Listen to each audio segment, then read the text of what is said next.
हमारा ये कहना है कि पहले जो एक एग्रीमेंट के तहत जो पार्टियां समझती थी कि इसका एग्रीमेंट है हमारे साथ लाइफ टाइम का, ये हमारे साथ जुड़कर ही रहेगा, ये कहीं और नहीं जाएगा, तो वो एग्रीमेंट अब एक्सपायर हो चुका है। या यूँ कहें कि उस एग्रीमेंट पेपर को हमने फाड़ दिया है हमारे समाज में, और अब हम उसी के समर्थन में जाएंगे जो हमें उचित भागीदारी, उचित हिस्सेदारी, यानी कि जो हमारी बात करेगा, हमारे वोट पर वही राज करेगा। पिछले 35 वर्षों से जिसका समर्थन हम लोग करते आ रहे हैं, उसने ये समझा कि इनकी मजबूरी है कि हमारा समर्थन करेंगे, ये राजद की तरफ नहीं जा सकते, ये कांग्रेस को छोड़ चुके हैं, ये कहीं और नहीं जा सकते। तो ये कभी कभी क्या होता है कि अपने अधिकार के लिए आंख दिखाना जरूरी हो जाता है। तो हम किसी के साथ मन में बैर रख कर हम ऐसा नहीं कर सकते थे। हम एक तरफ से किसी को दुश्मन भी मान रहे हैं, किसी का विरोध भी कर रहे हैं, और दूसरी तरफ उसको गांव के मुहाने पर बसा भी रहे हैं। कुछ उम्मीद है तभी लोग समर्थन भी कर रहे हैं, जाहिर सी बात है।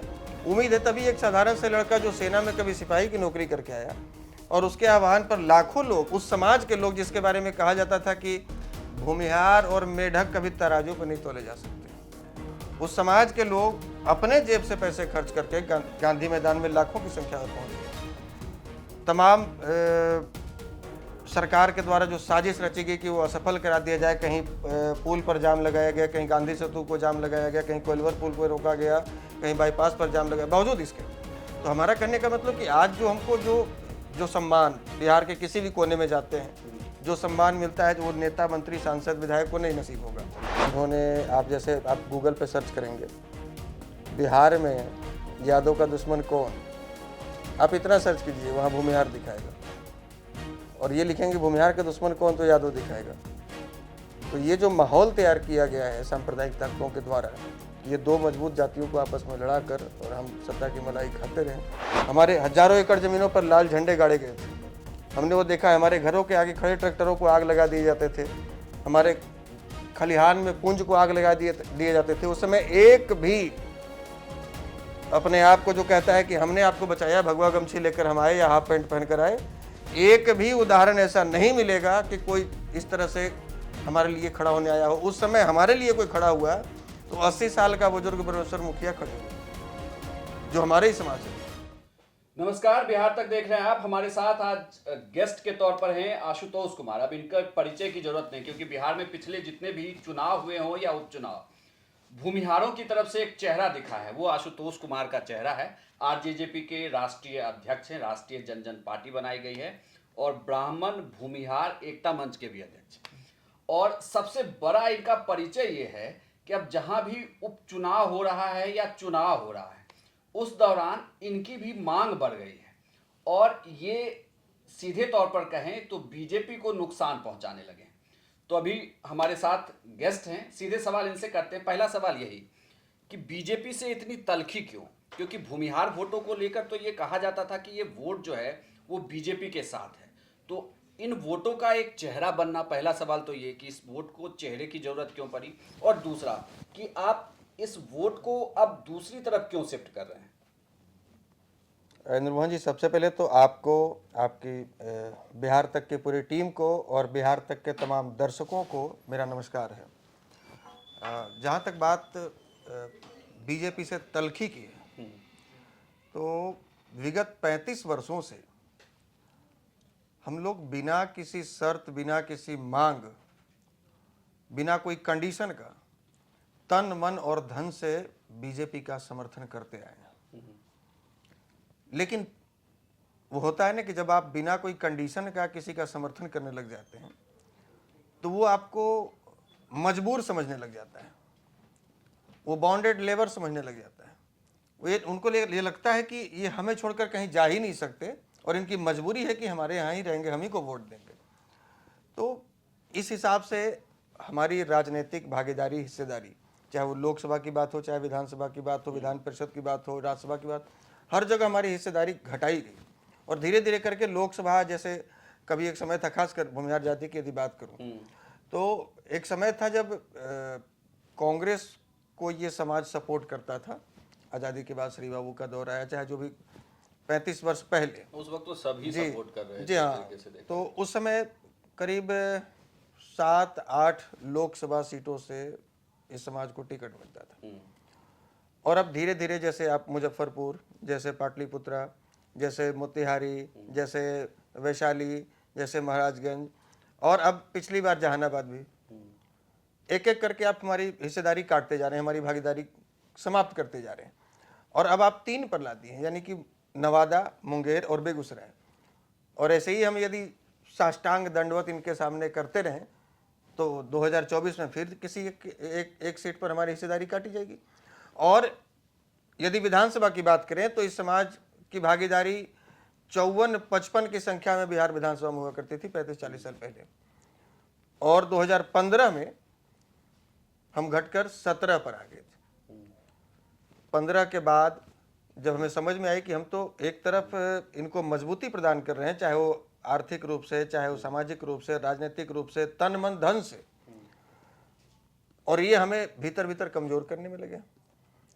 तो हमने जब आवाज़ उठानी शुरू की 2019 में 7 नवंबर पटना के गांधी मैदान में एक बड़ी रैली हुई, इस समाज के लोग लाखों की संख्या में पहली बार एकत्रित हुए और अपनी भागीदारी सुनिश्चित करने की बात की, तब जाकर इस पर विराम लगा है। जो हर 5 साल के बाद 15-20% हमारी भागीदारी घट रही थी, इस पर विराम लगा और हम 20 में वापस 21 पर पहुंचे।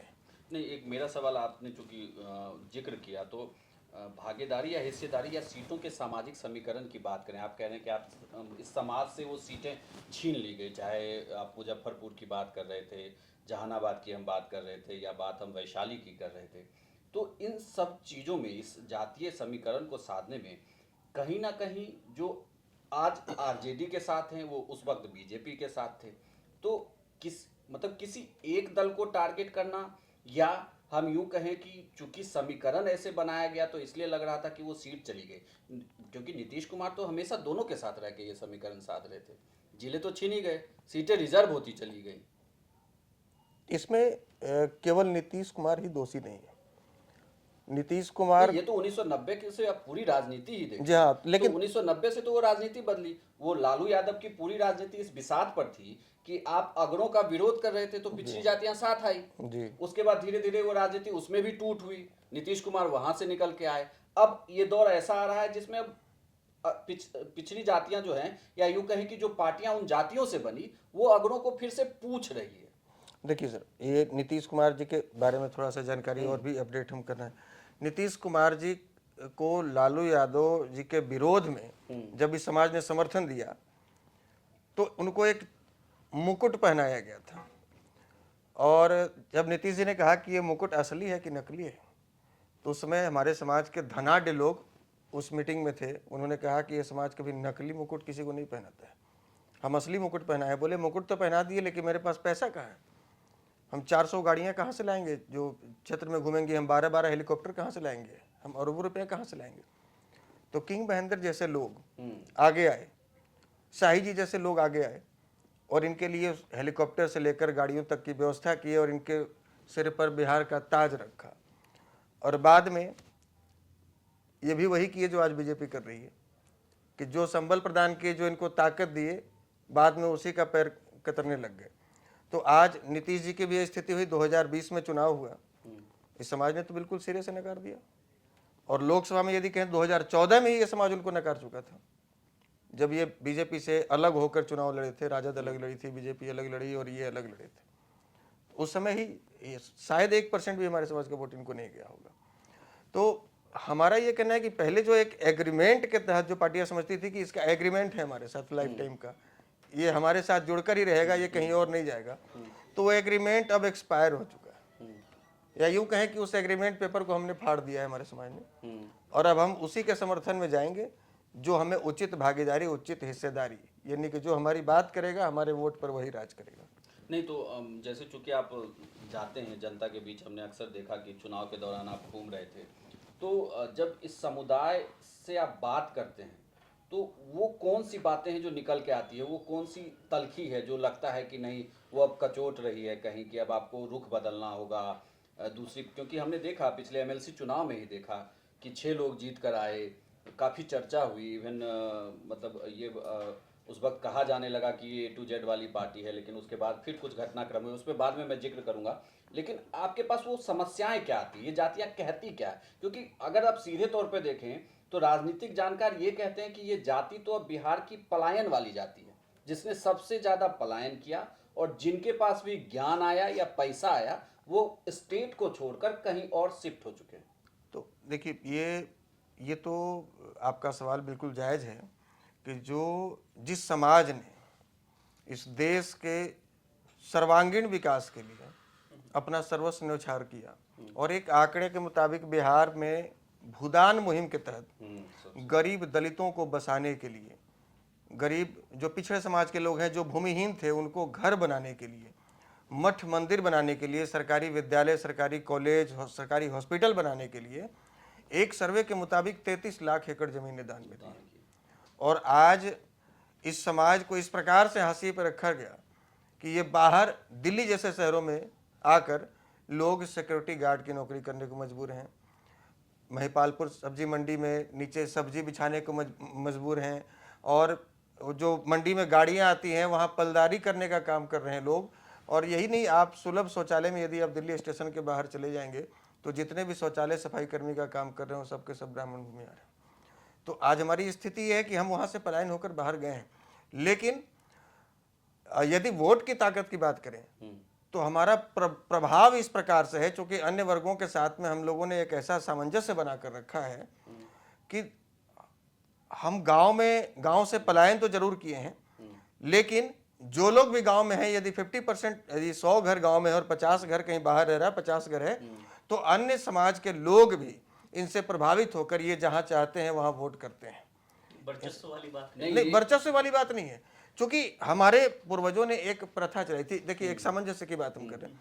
हमारे यहाँ जब धान गेहूं की खेती होती है तो जब कटनी होती है खेत में, तो 5 बोझा खेत में छोड़ दिया जाता था। वो किसके लिए छोड़ा जाता था? जो 5 पोनिया जिसको बोलते हैं, नौआ, धोबी, कुम्हार, कहार, जो हमारे ऊपर आश्रित हैं, उनके पास जमीनें नहीं है तो वो कैसे जिएंगे, कैसे खाएंगे? तो इसलिए हमारे पूर्वजों ने एक समाज का निर्माण किया कि वो हमारे साथ एक रिश्तों में बंध गए, एक मतलब व्यवहारिक लगाव उनका हमारे साथ में हो गया, और उनको लगता है कि नहीं, ये हमारा मार्गदर्शन करते हैं, और ये जो कह रहे हैं कि फलाने पार्टी को वोट दिया जाए, वो हम लोगों का कल्याण करेगी, वो बिहार का विकास करेगी, वो हमारे देश का विकास करेगी, तो उनको देने में मतलब ये कोई जबरदस्ती वाली बात नहीं कि जबरन हम लोग वोट दिलाते हैं। जी नहीं, इसमें एक जैसे आपने जिक्र किया कि ये भले हम नंबर कम ही लोग रहते हों लेकिन प्रभावशाली है, तो मुझे एक किताब में लिखा हुआ किस्सा याद आता है कि लालू यादव से ये सवाल पूछा गया था कि आप जितने भी अगड़ी जातियां हैं, आप इनके एक दो बड़े नेता को रखते हैं और बाद बाकी लोगों को आप छोड़ क्यों देते हैं? तो उसमें उनका जवाब था कि भले ये नंबर में कम हो लेकिन ये चिल्लाते बहुत हैं, और दुकानों पर बैठते हैं तो बड़ा माहौल बना लेते हैं, माहौल बनाकर ये आपके पास वोट ले आएंगे। तो इसलिए आप एक दो दरअसल उसमें जिक्र रघुवंश बाबू का था कि सवाल उठा था कि आखिर क्यों इन नेता को आपने सीट दी थी। तो ये जिक्र होता है, तो क्या इसलिए भी ये माना जाए कि इस जाति का पार्टियां इस्तेमाल कर रही हैं कि ये प्रभावशाली होंगी तो आपके तरफ वोट मूव कराएंगी? देखिए, जरूरत तो सभी को है, इस समाज की जरूरत सभी को है, और बिना इसके आशीर्वाद का कोई बिहार में सत्ता में अब तक आया नहीं है, खास करके बिहार की यदि बात हम करें। और जो पॉलिटिकल साउंड की जो बात कर रहे हैं कि लोग बहुत चिल्लाते हैं, तो ये बात तय है कि चाहे वो पान का गुमटी हो, चाहे चाय की दुकान हो, चाहे वो चुनावी रैलियों में सभा सम्मेलन कराने की आवश्यकता पड़े, या उसमें भीड़ जुटाने की आवश्यकता पड़े, टेंट समियाना पंडाल की व्यवस्था करने की आवश्यकता पड़े, गांव से भर भर कर लोगों को रैलियों को सफल कराने की आवश्यकता पड़े, या पत्रकारिता के माध्यम से एक चुनावी माहौल तैयार करने की जब जरूरत होती है, तो ये समाज के लोग सबसे आगे रहते हैं और एक चुनावी माहौल तैयार करते हैं। लेकिन पिछले 35 वर्षों से, हम फिर वापस उसी सवाल पर आ रहे हैं कि पिछले 35 वर्षों से जिसका समर्थन हम लोग करते आ रहे थे, उसने ये समझा कि इनकी मजबूरी है कि हमारा समर्थन करेंगे, ये राजद की तरफ नहीं जा सकते, ये कांग्रेस को छोड़ चुके हैं, ये कहीं और नहीं जा सकते। तो ये कभी कभी क्या होता है कि अपने अधिकार के लिए आंख दिखाना जरूरी हो जाता है। जब आपका अधिकार से आपको वंचित करने लग जाए लोग, आपको मजबूर समझने लग जाए, तो ये जो बोचहा का चुनाव हुआ, ये जो मोकामा का उपचुनाव हुआ, और जो MLC चुनाव हुआ, और साथ ही जो परशुराम जयंती पटना में हमने आयोजित किया, उसमें तेजस्वी यादव को मुख्य अतिथि बनाने की जो बात हुई, तो ये बीजेपी को आंख दिखाने वाली बात है कि आप इस भ्रम में न रहें कि आप हमको लात मारते रहे और हम आपके साथ सटे रहेंगे। हमने वो एग्रीमेंट फाड़ दिया है, आप इस भ्रम में न रहें, हमको जो उचित सम्मान देगा, उचित भागीदारी देगा, हम उसके साथ जा सकते हैं। एक सवाल है, क्योंकि देखिए लगातार आप इसका जिक्र कर रहे थे, अभी तमाम ऐतिहासिक बातों का भी जिक्र कर रहे थे आप, भूदान का जिक्र कर रहे थे, पौड़ियां का जिक्र कर, एक डिसबैलेंस तो था सोसाइटी में, आप इस बात को मानते हैं? एक डिसबैलेंस था जिसकी वजह से ये खाई जो है वो इतनी चौड़ी हो गई कि ये स्थितियां यहाँ तक आ गई। हम आरक्षण के मुद्दे पर ही आएंगे क्योंकि आप लगातार उस चीज का जिक्र कर रहे हैं, और आप जिस पार्टी के साथ मतलब एक तरह से आपका वैचारिक लगाव आप कहें उसको लेकर के, तो वो आरजेडी के साथ दिख रहा है, और आरजेडी इस बात को हमेशा कहता रहा है कि जिसकी जितनी भागीदारी उसकी उतनी हिस्सेदारी। आप उसमें यकीन रखते हैं? देखिए, हम तो इस बात में यकीन रखते हैं कि जो हमारा खोया हुआ सम्मान है वो हमको वापस मिले, जो हमारा खोया हुआ अधिकार है वो हमको वापस मिले। और जो डिसबैलेंस की बात आप कर रहे हैं, तो ये कमी हमारे तरफ से या हमारे पूर्वजों की तरफ से तो नहीं हुई है, इस बात की हम गारंटी लेते हैं। क्योंकि जो यदि यदि हम भूमिहार की बात करें, सवर्ण में बाकियों ने भी अपना अपना जो भी हो सका अपने स्तर पर कुर्बानियाँ दी हैं, लेकिन यदि भूमिहार की बात करें तो जिसके नाम में, जिसके पहचान में, जिसके अस्तित्व में भूमि जुड़ा हुआ है, जैसे महिलाओं को जेवर से बहुत प्रेम होता है, गहना से, वो जब आखिरी कोई विकल्प नहीं बचता, जब कोई विकल्प नहीं है, चाहे वो बेटे की पढ़ाई हो, बेटी की शादी हो या माँ बाप का दवाई कराना हो, आखिरी कोई जब विकल्प नहीं तब वो जेवर बेचती हैं। उसी प्रकार से भूमिहारों को भूमि से इतना लगाव है कि जब कोई विकल्प नहीं बचता तब ये भूमि बेचते हैं। आप ये समझिए कि जिससे हमारी पहचान है, जिसको हम सबसे अधिक प्रेम करते हैं, वो 33 लाख एकड़ जमीनें हम लोगों ने दान में दे दी हमारे पूर्वजों ने। तो हम किसी के साथ मन में बैर रखकर हम ऐसा नहीं कर सकते थे। हम एक तरफ से किसी को दुश्मन भी मान रहे हैं, किसी का विरोध भी कर रहे हैं, और दूसरी तरफ उसको गांव के मुहाने पर बसा भी रहे हैं। और जो नेता उनके बीच में जाकर ये भ्रम पैदा करके गए कि जो बगल वाला गांव है ना ये भूमिहार का ही है, जो बगल वाला गांव है राजपूत का है, ये तुम्हारा दुश्मन है, ये शोषक है, ये सामंती है, हम दावे के साथ कह सकते हैं कि वो आरोप आप किस पे लगा रहे हैं? मेरा सवाल इसी पे, चूंकि आप ये कह रहे हैं कि कोई लोग, एक कह के चले कोई गए। एक नेता कौन नहीं, लोग थे जो कह के कोई चले गए? कोई एक नेता का नाम लेना उचित नहीं है। बहुत सारे लोग जो अपने आप को दलितों का हितैषी बताकर चले गए या बताकर आज तक सत्ता की मलाई चाहते रहे। यदि हम गारंटी के साथ कह सकते हैं कि जिस भूमि पर वो पैदा लिए होंगे उसका खतियान निकाल कर देख लिया जाए, वो भी हमारे किसी बाप दादे के नाम पर वो जमीन होगी। और वो इनके बीच में जाकर ये विद्वेष पैदा कर रहे हैं, द्वेष पैदा कर रहे हैं कि तुमको उसके साथ में लड़ना है, जबकि किसी भी गरीब दलित के घर में कभी रात गुजारा नहीं होगा। इन्होंने किसी गरीब कुटिया में रहने वाले, कोई सुअर चराने वाले, कोई भेड़ बकरी पालने वाले के घर में नेताओं ने रात नहीं गुजारा होगा। उनके बच्चों को कभी कहा नहीं होगा कि तुम अपने बच्चों को अच्छी शिक्षा दो, जाकर स्कूल भेजो, पढ़ाई कराओ। इन्हें तो बस ये चाहते हैं कि वो पढ़े लिखे नहीं, वो दलित अशिक्षित रहें, गरीब रहें, ताकि उनको कभी आरक्षण के नाम पर तो कभी जाति के नाम पर उनको भरमाते रहें, और उस जाति का लाभ उठाकर, उसका लाभ उठाकर हम सत्ता की मलाई खाते रहें। तो राजनीतिक एंट्री है, मतलब आप चूंकि सत्ता की बात आई है तो राजनीतिक एंट्री पर भी आप अपनी बात स्पष्ट कर दें। चूंकि बिहार तक के जो दर्शक हैं, आप पहले भी जुड़े थे हमारे साथ, ये उनका सवाल जरूर था कि आशुतोष जी राजनीति तो कर रहे हैं, लेकिन ये पर्दे के पीछे वाली राजनीति है, फ्रंट पे कब आ रहे हैं? और फ्रंट पर जब आ रहे हैं तो उनका राजनीतिक भविष्य वो अपना कहाँ देखते हैं, और मतलब आगे जो वो राजनीति करेंगे उनका मुद्दा क्या होगा बिहार की राजनीति? तमाम पार्टियां आती हैं, चली जाती हैं, लेकिन आप 2019 में आए हैं, एक नए मोटिव के साथ आए हैं। वो मोटिव क्या है वो भी बताएं, और आपकी राजनीतिक भागीदारी होने वाली क्या है ये भी बताएं। देखिए आशीष जी, हम लोग बैकफुट पर खेलने वाले लोग हैं ही नहीं, और हम फ्रंट फुट पर ही खेलेंगे। लेकिन क्या है कि हमें बना बनाया तो कोई जनाधार मिला नहीं है, हमें कोई बना बनाया प्लेटफॉर्म मिला नहीं है बाकी नेताओं की तरह, किसी का भी नाम लेना उचित नहीं है। तो हम संघर्ष करके बढ़ रहे हैं, और हमारी कोई पॉलिटिकल पहचान नहीं, हमारे बाप दादा सांसद मंत्री विधायक नहीं, हमारे घर से तो एक पंचायत समिति और मुखिया का भी कोई उम्मीदवार नहीं रहे। तो हमें जो भी करना है और जो कर रहे हैं या जो अब तक पहचान बनाए तो हम अपने मेहनत के बदौलत बनाए हैं, और लोगों का प्यार आशीर्वाद मिला है, और हम लोग फ्रंट पे ही खेलेंगे और आगे भी खेल रही है। बिहार की जनता तय करेगी, बिहार की आवाम तय करेगी कि हमको कब वो हिस्सेदारी मिले, कब वो जगह पर भेजेगी जहां से हम जो एक विचार लेकर चले हैं बिहार में बदलाव लाने का।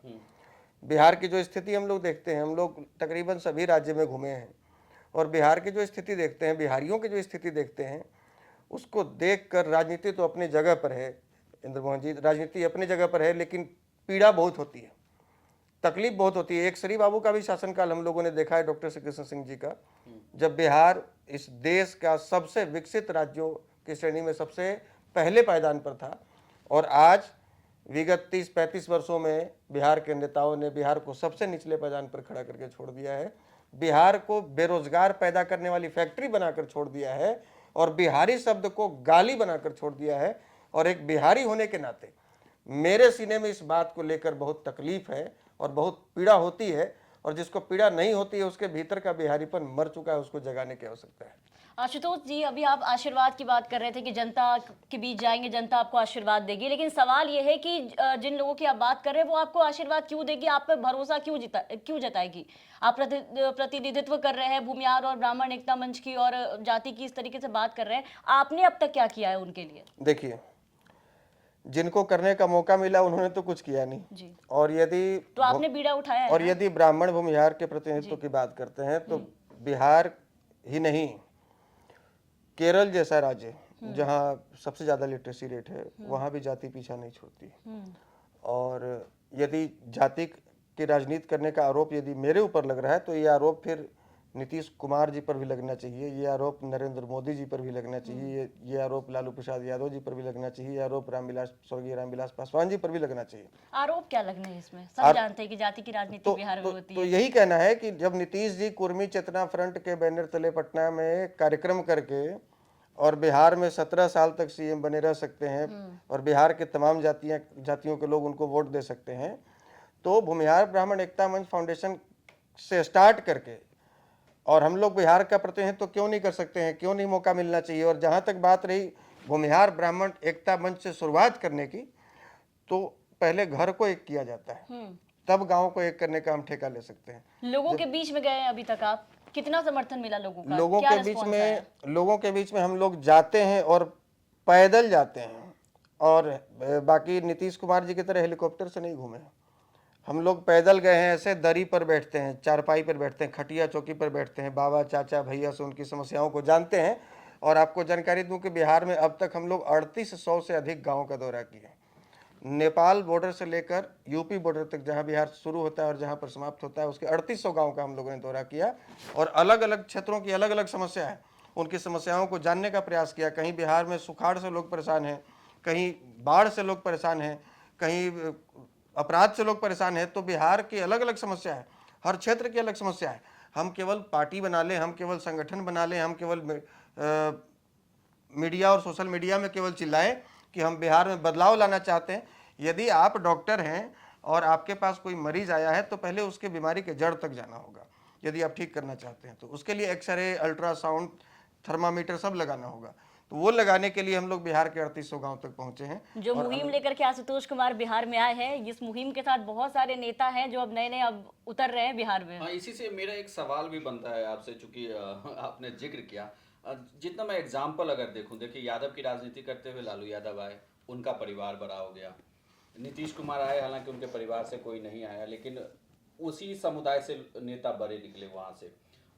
फिर अगर बात करें चिराग पासवान की, पासवान राजनीति से आए तो नहीं, उनका परिवार ही पूरा, रामविलास पासवान का ही पूरा परिवार उसमें बड़ा है। और अब एक नई पार्टी वीआईपी की भी अगर बात करें तो सहनी परिवार ही सामने आएगा, उसमें बड़े नेता के तौर पर वही है। तो क्या ये माना जाए कि आपकी भी इसमें पर्सनल, जो कहते हैं कि एक आप लाभ लेना चाहते हैं कि इस समुदाय के जरिए अगर आप नेता बन गए तो आप भी विधानसभा पहुंच सकते हैं, आप भी कल को लोकसभा पहुंच सकते हैं, तो ये समाज के भले से ज़्यादा एक आरोप भी आप पे लगता है कि समाज के भले से ज़्यादा आशुतोष चाहते हैं कि उनकी एंट्री हो जाए पहले?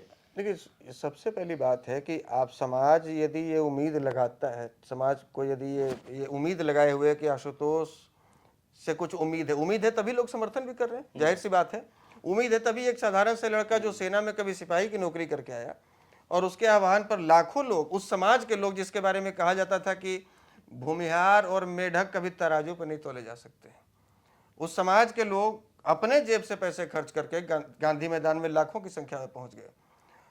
तमाम सरकार के द्वारा जो साजिश रची गई कि वो असफल करा दिया जाए, कहीं पुल पर जाम लगाया गया, कहीं गांधी सेतु को जाम लगाया गया, कहीं कोइलवर पुल पर रोका गया, कहीं बाईपास पर जाम लगाया, बावजूद इसके।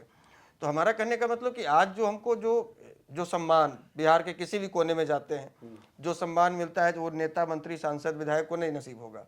तो सांसद, विधायक, मंत्री बनना तो सेकेंडरी है।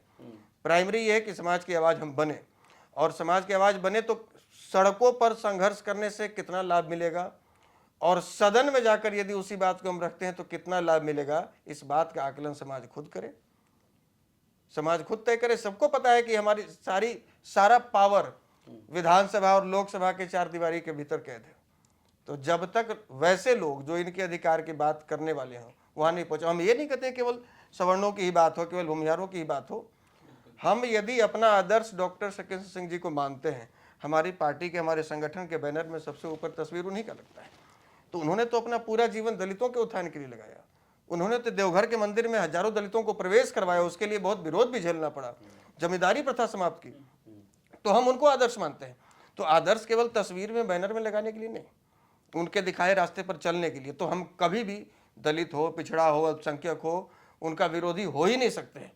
हम उनका भला सोचेंगे। लेकिन जो एक वर्ग की बात नहीं होती थी, जैसे आप किसी भी बड़ी पार्टी के मंच पर जाकर या किसी बड़ी पार्टी के प्रवक्ता को आप यदि इंटरव्यू लेते होंगे तो उनके मुंह से दलित, पिछड़ा, अल्पसंख्यक, तीन वर्गों का नाम आता था, लेकिन सवर्ण शब्द बोलते ही मुंह पर ताला लग जाता था। सवर्ण शब्द बोलना नहीं चाहते थे। आज हम लोगों ने वो माहौल बनाया है कि अब बड़ी बड़ी पार्टियों के प्रवक्ताओं को या उनके नेताओं को मंच से और मीडिया में बैठकर सवर्ण शब्द बोलने से परहेज नहीं हो रहा है। अब तो सुशील मोदी जैसे लोग इतने लंबे लंबे ट्वीट कर रहे हैं कि भूमिहारों को बीजेपी ने ये दिया, भूमिहारों को बीजेपी ने वो दिया, और ये कभी आज तक की राजनीति में, पूरे जीवन में कभी भूमिहार शब्द का इस्तेमाल नहीं किए होंगे। तो हमारा ये कहना है कि समाज ये तय करे कि हमको बाहर से लड़ाई लड़नी है या भीतर जाकर लड़ाई लड़नी है। और जो एक इनका भी सवाल था कि लोग आपको मौका क्यों दे, तो मौका किसी न किसी को तो लोग देंगे। मौका 15 साल लालू प्रसाद यादव जी उनके परिवार को लोगों ने दिया, मौका 17 साल नीतीश कुमार जी को दिया। तो क्या आजीवन ऐसा भी तो नहीं है कि इनके साथ में बंद गया कि नहीं, जब तक ये जिंदा है तब तक इन्हीं को दें? किसी न किसी को तो मौका मिलना चाहिए। और ऐसा भी नहीं है कि कोई यदि संघर्ष करके आगे बढ़ रहा है, यदि बदलाव चाह रहा है, उसके पास एक रोड मैप है कि हम कैसे बिहार में बदलाव लाएंगे, तो मौका तो बिहार के लोगों को ही देना है। और ऐसा नहीं कि बिहार में यदि हम हैं तो केवल हम ही को तकलीफ है, बिहार के 12 करोड़ आवाम को उससे परेशानी है। और सबको सोचना होगा कि किसको मौका दिया जाए। हम अपना काम ईमानदारी पूर्वक करेंगे, वहाँ के लोग तय करें कि हमको उस काम के बदले क्या इनाम देंगे। आशुतोष जी के आने के बाद बिहार की राजनीति में एक नया समीकरण, पहले MY समीकरण हम लोग जानते थे, अब एक नया समीकरण भूमाय समीकरण पर बातचीत चल रही है। तो क्या लगता है, ये तेजस्वी के साथ आपकी बॉन्डिंग है या तेजस्वी जो है खुद को बदल रहे हैं? वो 90 के दशक की जो राजनीति थी, लालू प्रसाद वाली राजनीति, उससे अलग तेजस्वी यादव खुद को ढाल रहे हैं, और आशुतोष जब उनका समर्थन करते हैं तभी इस तरह के नारे निकल करके सामने आते हैं और ये बहस का हिस्सा बन जाता है। आशीष जी, आपका सवाल बिल्कुल जायज़ है, और ये तो अच्छी बात है कि तेजस्वी नए युग के हैं, नई पीढ़ी के हैं, और वो बदलाव चाहते हैं और बदलाव अपने भीतर कर भी रहे हैं। बार बार कहते हैं कि A to Z की पार्टी है। लगे MLC चुनाव में तो उन्होंने खुलेआम कार्तिक मास्टर साहब के मंच से कहा कि हम यादव समाज से अपील करते हैं कि भूमिहार को ही वोट दें। और एक जो सांप्रदायिक ताकत कह सकते हैं, जिन्होंने, आप गूगल पे सर्च करेंगे कि बिहार में यादव का दुश्मन कौन, आप इतना सर्च कीजिए, वहाँ भूमिहार दिखाएगा। और ये लिखेंगे भूमिहार का दुश्मन कौन, तो यादव दिखाएगा। तो ये जो माहौल तैयार किया गया है सांप्रदायिक ताकतों के द्वारा कि ये दो मजबूत जातियों को आपस में लड़ाकर और हम सत्ता की मलाई खाते रहें, तो अब युवा पीढ़ी हम आपस में एक दूसरे का हाथ तोड़ के नहीं, एक दूसरे से हाथ जोड़ के, एक दूसरे से हाथ मिलाकर और बेहतर बिहार बनाने की ओर हम लोग प्रयास कर रहे हैं। और इसी क्रम में आज तक के राजद के इतिहास में तो आपने नहीं देखा होगा कि किसी ब्रह्मर्षि के मंच पर जाकर और उस पार्टी के जो सबसे बड़े लीडर हैं वो कह रहे हैं कि हम आपको उचित भागीदारी देंगे, उचित हिस्सेदारी देंगे, हम आपका आशीर्वाद लेने आए हैं, आपका सहयोग प्राप्त करने आए हैं।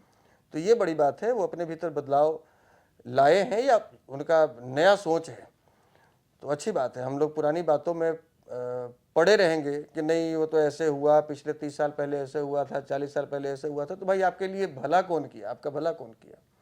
नीतीश जी आपका भला किए, बीजेपी आपका भला की, तो जब युवा पीढ़ी जो अपने आप को बदलने के लिए तैयार है, समाज को जगह जगह घूमकर लोग संदेश दे रहा है कि नहीं, अपने भीतर बदलाव लाइए, पुरानी रंजिशों को, दुश्मनी को भुलाइए और नया बिहार बनाइए, तो हम लोग को लगता है कि कदम से कदम मिलाकर चलना चाहिए साहब। लालू यादव का एक स्टेटमेंट आया था, भूरा बाल साफ करो, तो क्या इसको भी भूल जाएंगे लोग? देखिए, ये तो बीजेपी के लोगों ने इस बात का को फैलाया, और हमने एक बार और इसी तरह से, मैं प्रेस कॉन्फ्रेंस कर रहा था तो एक मीडिया बंधु ने हमसे सवाल किया कि लालू यादव का स्टेटमेंट, हमने कहा कि लिखित रूप से, इवन गोपालगंज में या पिछले चुनाव लिख- में लिखित- तेजस्वी यादव का एक बयान था लिखित जो रूप बहुत से, और वायरल कोई वीडियो आज तक किसी ने सार्वजनिक नहीं किया, उन्होंने किताब लालू प्रसाद यादव ने जो किताब लिखी उसमें पूरा खंडन है। और इसमें किसी बात पे, मतलब कोई आज तक एक वीडियो हमको नहीं दिखा पाया, किसी पेपर में स्टेटमेंट नहीं दिखा पाया कि लालू यादव का स्टेटमेंट था कि भूरा बाल साफ करो।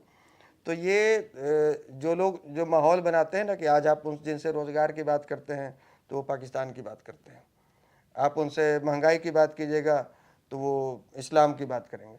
तो ये लोग उस समय माहौल तैयार किए थे, और आज इनके नेता लोग कहते हैं कि 90 के दशक में भूमिहार समाज के लोग काटे जा रहे थे तो हम लोग गए थे बचाने के लिए। हमको लगता है इनसे बड़ा बेशर्म तो कोई होगा नहीं। एक भी उदाहरण कोई बता दे कि जब 90 के दशक में मगध, शाहाबाद और पटना कमिश्नरी के लगभग 16 जिलों में नक्सलवाद चरम पर था, हम उसी जिले से हैं। मेरे गांव के अगल बगल में लक्ष्मणपुर बाथे है, मेरे गांव के बगल में सेनारी है, बारा है, चौरम है, अहिरा है, रामपुर है, और हमने वो माहौल देखा है। हम भी उस समय गांव में ही रहते थे। हमारे हजारों एकड़ ज़मीनों पर लाल झंडे गाड़े गए थे, हमने वो देखा है। हमारे घरों के आगे खड़े ट्रैक्टरों को आग लगा दिए जाते थे, हमारे खलिहान में पुंज को आग लगा दिए जाते थे। उस समय एक भी अपने आप को जो कहता है कि हमने आपको बचाया, भगवा गमछी लेकर हम आए या हाफ पैंट पहनकर आए, एक भी उदाहरण ऐसा नहीं मिलेगा कि कोई इस तरह से हमारे लिए खड़ा होने आया हो। उस समय हमारे लिए कोई खड़ा हुआ तो 80 साल का बुजुर्ग ब्रह्मेश्वर मुखिया खड़े हुए जो हमारे ही समाज से थे, और हमारे अपने लोग। सैकड़ों ऐसे उदाहरण हैं कि समाज की रक्षा में हमारे समाज के युवाओं ने शादियां तक नहीं की, घर परिवार छोड़ दिया, उनकी हत्याएं कर दी गई, उनको गायब कर दिया गया। लेकिन कोई पार्टी या कोई नेता ये कह दे या कोई संगठन कह दे कि हम बचाए हैं आपको आकर, तो ये झूठा दावा कर रहे हैं। एक तो कि आप हमारे कष्ट में, हमारे दुख के घड़ी में साथ नहीं देने आए, और ऊपर से आप जले पर नमक छिड़कने का काम कर रहे हैं। आपने थोड़ा पीछे का जिक्र किया तो मुझे लगता है कि बिहार तक के दर्शकों को भी बहुत ज़्यादा आपके बारे में जानकारी नहीं है, क्योंकि हम लोग राजनीति देखते हैं तो हमारे पास इसलिए इतनी जानकारी है। तो मैं आपसे ये भी जानना चाहूँगा कि आपको कब लगा कि अब एक मंच की ज़रूरत है, या अब पार्टी बना लेनी चाहिए, अब इस समाज को एक चेहरे की ज़रूरत है, तो आप कैसे राजनीति में आए? देखिए, राजनीति से पहले तो सामाजिक संगठन की बात कर लें यदि 2 मिनट में, तो मैं सेना में 16 साल 2 महीने में भर्ती हो गया था। 16 साल 2 महीने की उम्र में। पहले 16 साल में ही भर्ती होते थे, अब तो 17.5 साल हो गया, और अब तो उसको भी अग्निवीर कर दिया गया। तो 16 साल 2 महीने की उम्र में भर्ती हुआ, 1 साल ट्रेनिंग की नासिक में, और संयोग से पहली पोस्टिंग मेरी जम्मू कश्मीर में हुई, और 8 साढ़े 8 साल हमने पूरी सेवा दी, और जिसमें लगभग 6 साल मुझे जम्मू कश्मीर में ही रहने का मौका मिला, कुपवाड़ा, बारामूला, पुंछ, राजौरी। मुझे लगा कि जो स्थिति जो यहाँ बन रही थी, जो स्थितियाँ बन रही थी यहाँ पर, जो एक समाज विशेष के प्रति जो नफरत फैलाया जा रहा था राजनेताओं की तरफ से, जाति पूछ कर लोगों की हत्याएं हो रही थी, ऐसे दौर में हमने देखा कि तमाम जातियों का अपना अपना संगठन है। ब्रह्मेश्वर मुखिया जी की भी हत्या हो गई थी। हमने देखा कि तमाम जातियों का अपना संगठन है। राजपूत समाज के लोग करणी सेना और राजपूताना महासभा संगठन चलाते हैं, ब्राह्मण महासभा है, कायस्थ महासभा है, और भी कुशवाहा, कोयरी, कुर्मी, दलित सेना, बहुत सभी जातियों का संगठन बना हुआ है। लेकिन ये जाति अभी सुषुप्त अवस्था में पड़ा हुआ है, इसको भी जागने की आवश्यकता है और खुद को संगठित करने की आवश्यकता है। यदि दूसरे लोग अपने जातिगत या सामाजिक संगठन बनाए हुए हैं तो उन पर कोई आरोप नहीं लग रहा, तो हम बनाएंगे तो हम पर क्यों आरोप लगेगा। यदि हम बात कर रहे हैं कि हम भूमिहार ब्राह्मण समाज को संगठित करने की बात कर रहे हैं, या भूमिहार ब्राह्मण समाज का बेटा है, तो हम पर आरोप लग जाए, और नरेंद्र मोदी जी लाल किले से बोले कि नहीं हम तो तेली का बेटा है, हम अति पिछड़ा का बेटा है, तो उन पर कोई आरोप नहीं लगे। ऐसा क्यों? ये तो दोहरा रवैया नहीं होना चाहिए। आरोप यदि हम पर लग रहा है तो आरोप उन पर भी लगना चाहिए। तो जब लगा कि समाज को एक संगठन की आवश्यकता है तो हमने भूमिहार ब्राह्मण एकता मंच नामक एक संगठन बनाया और लगभग 3.5-4 वर्ष उस संगठन के माध्यम से विभिन्न गांवों में गए, लोगों को जोड़ने का प्रयास किए। कई सारे कार्यक्रम श्रीकृष्ण मेमोरियल हॉल में किया और भी कई दिल्ली में भी कई कार्यक्रम हमने किया, गुड़गांव में किया, फरीदाबाद में किया, यहाँ क्रिप्को ऑडिटोरियम में किया, बहुत सारा किया। बाद में जब गांधी मैदान में रैली हुई 7 नवंबर 2019 को, तो एक मीडिया बंधु ने सवाल किया कि क्या आप पॉलिटिकल पार्टी भी बनाएंगे? तो हमने कहा कि देखिए अब तो समाज के लोग चाहेंगे तो बिल्कुल बनेगा।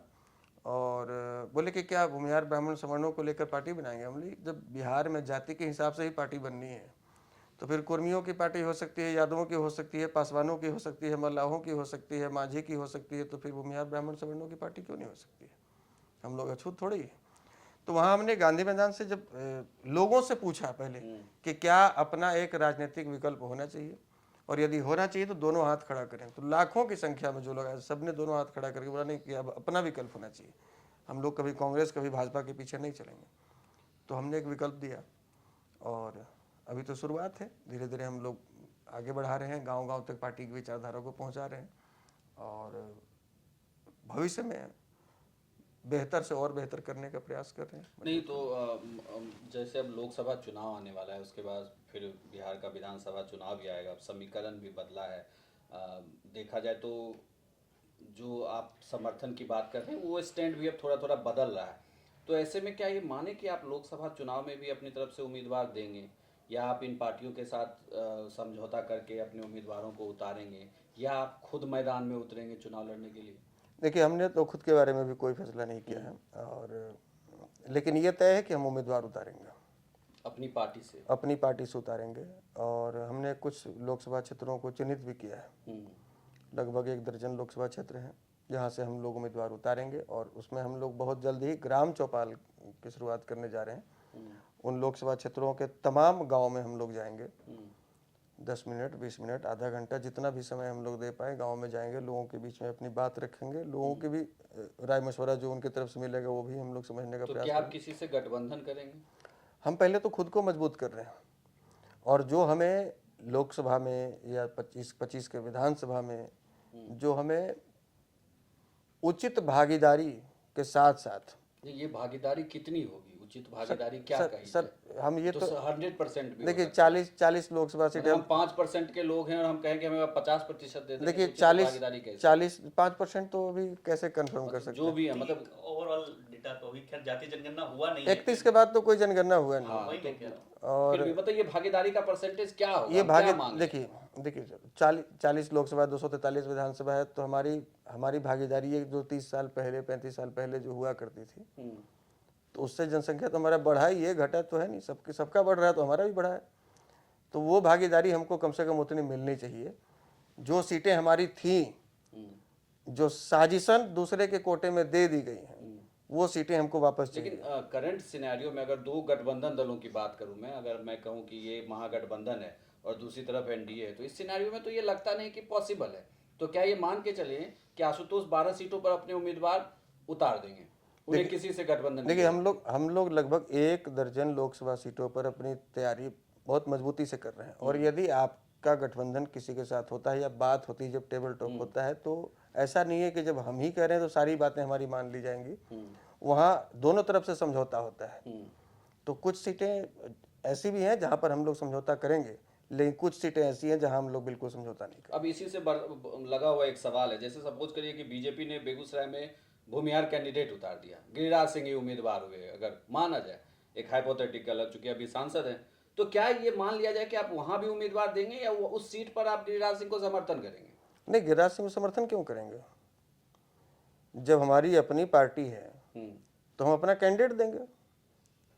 हम गिरिराज सिंह जी को समर्थन किस आधार पे करें? जब फिर हम बात कर आधार आधार है सर, आधार यदि भूमिहार होना है तो गिरिराज बाबू कह दें कि हमारी जाति भूमिहार है, मीडिया में कह दें, रोज तो मीडिया में जाते हैं, रोज तो मीडिया में रहते हैं, वो कह दें भूमिहार है। वो केवल चुनाव के समय भूमिहार बन जाते हैं और चुनाव के बाद वो हिंदू का नेता बन जाते हैं, चुनाव के बाद वो भाजपाई बन जाते हैं और यदि वो सही में हिंदू के नेता हैं तो उनको बेगूसराय नवादा चुनाव नहीं लड़ना चाहिए, उनको किशनगंज से लड़ना चाहिए था, उनको कटिहार से लड़ना चाहिए था। उनको औकात पता चल जाएगी कि वो कितने बड़े हिंदू के नेता चलिए इसी सवाल को अब थोड़ा एग्जाम्पल बदलता हूँ, आ जाइए तो आप यदि मुंगेर। यदि मुंगेर में आइए। भूमिहार में यदि पप्पू देव की हत्या हो जाए हम्म, तो मौन साध लेंगे।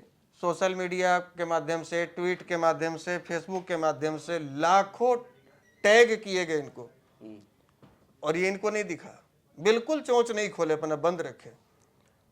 और जैसे ही हिंदू मुस्लिम का बात की बारी आ जाती है, बात आ जाती है, तो वहां पर बिना बोले भी, बिना बुलाए भी बोलने के लिए चले जाएंगे, बिना बुलाए मेहमान बन जाते हैं।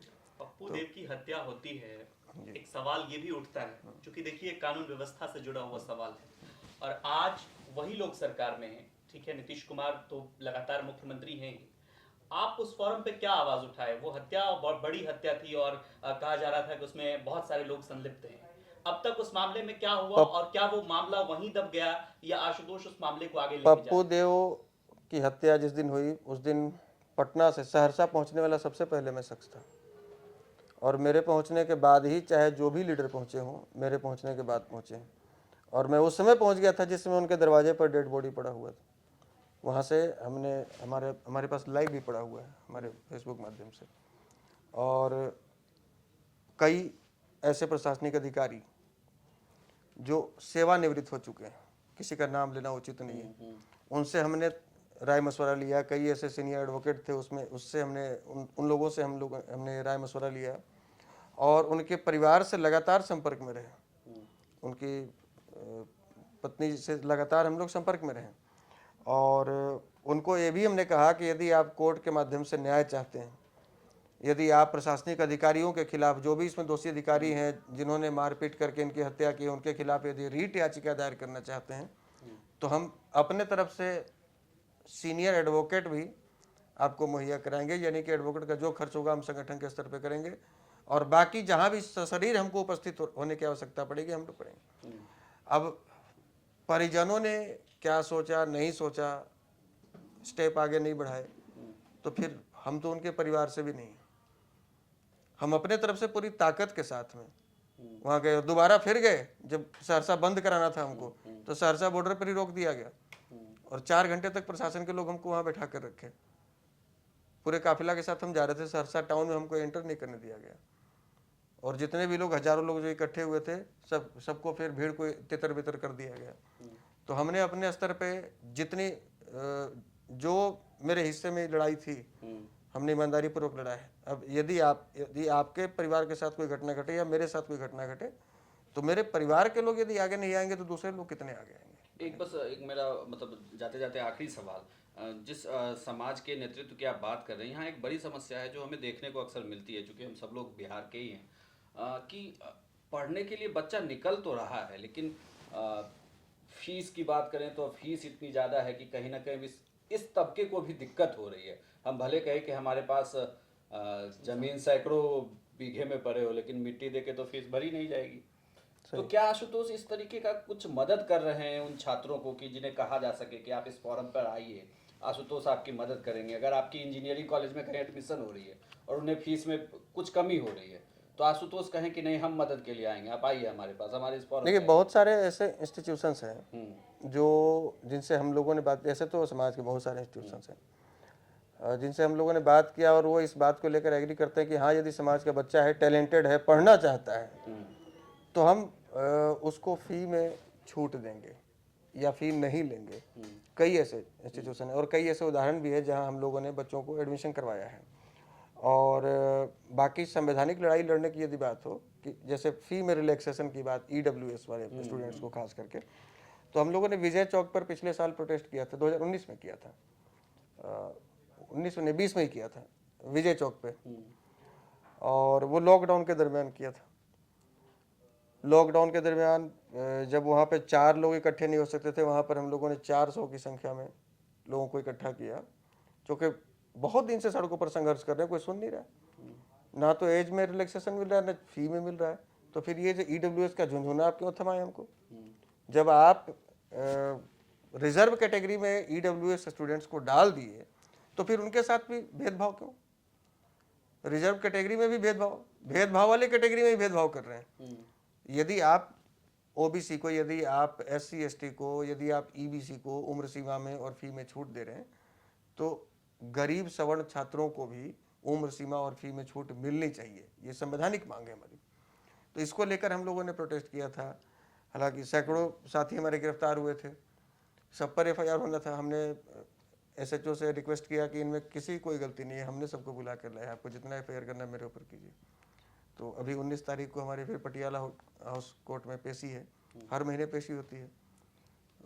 एक और सवाल, मतलब आप यहाँ पर ये कह सकते हैं कि 2024 के लोकसभा चुनाव में आपकी गणना के अनुसार, चूंकि आप कह रहे हैं कि मैं 33वां गांव गया, लोगों से मिल रहा हूँ, तो क्या आप एक कोई फिगर बता सकते हैं कि आने वाले चुनाव में बिहार में एनडीए को कितनी सीटें आएंगी, महागठबंधन को कितनी आ जाएंगी? देखिए एक बात, और 12 में आपकी कितनी आई? ईमानदारी पूर्वक यदि कहें हाँ। तो ये तो अब जनता तय करेगी आशीष जी की बारे में कितना फिर सीटें भी आपका जनता हमको आकलन देती क्या है। कहता है? लेकिन क्या ये मुश्किल होने वाला है? लेकिन जो जितना आसान लड़ाई 2019 में था बीजेपी के लिए, उतना आसान अब नहीं रह गया। खास करके यदि महागठबंधन की बात करें तो नीतीश जी, जिनके पास अपना एक वोट बैंक है, चाहे वो अति पिछड़ा वोट बैंक हो या कुशवाहा कुर्मी वोट बैंक हो या कुछ महिला वोट बैंक पे भी संदमारी उन्होंने की है, आशा दीदी या टीचर्स वगैरह जो भी इस तरह के हैं, जो फिक्स वोट बैंक उनका है, जो किसी के पास और नहीं जाएगा। और दूसरे तरफ लालू जी या तेजस्वी यादव, तो मुस्लिम वोटर्स और यादव वोटर्स ये अपने आप में 15 और 18% जोड़ लीजिए। और ये दोनों लीडर ऐसे हैं कि दोनों वोट ट्रांसफर करवा सकते हैं। 2015 में लोगों ने देखा इस चीज को। 2015 में जब नीतीश जी और लालू जी साथ थे, तो कोहरी कुर्मी वोटर्स भी यादव को वोट दिए, राजद कैंडिडेट को वोट दिए, और यादव मुसलमान भी जेडीयू कैंडिडेट को वोट दिए थे जब ये दोनों महागठबंधन बनाए थे। तो ये दोनों ऐसे लीडर हैं जो वोट ट्रांसफर करवा सकते हैं।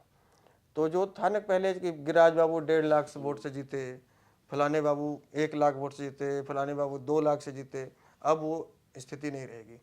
अब हार जीत का जो अंतर है, हमको लगता है कि वो 50,000 से नीचे रहेगा मैक्सिमम लोकसभा सीटों पर। किसे एज मिलेगी आपके अनुसार?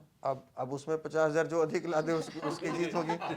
चलिए, हमारे साथ आशुतोष जी थे, आरजेजेपी के राष्ट्रीय अध्यक्ष, भूमिहार ब्राह्मण एकता मंच के भी अध्यक्ष हैं और लगातार बिहार की राजनीति में एक्टिव हैं। भूमिहार ब्राह्मणों को लेकर, मतलब सवर्णों की बात कर रहे हैं, इसलिए इनकी चर्चा होने लगी है, क्योंकि बिहार की में तमाम राजनीतिक पार्टियां अब सवर्ण वोट बैंक पर भी नजर रखती है। हमारे साथ आए, लंबी बातचीत की उसके लिए बहुत बहुत धन्यवाद।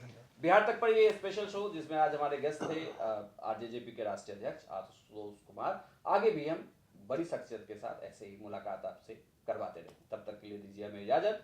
धन्यवाद।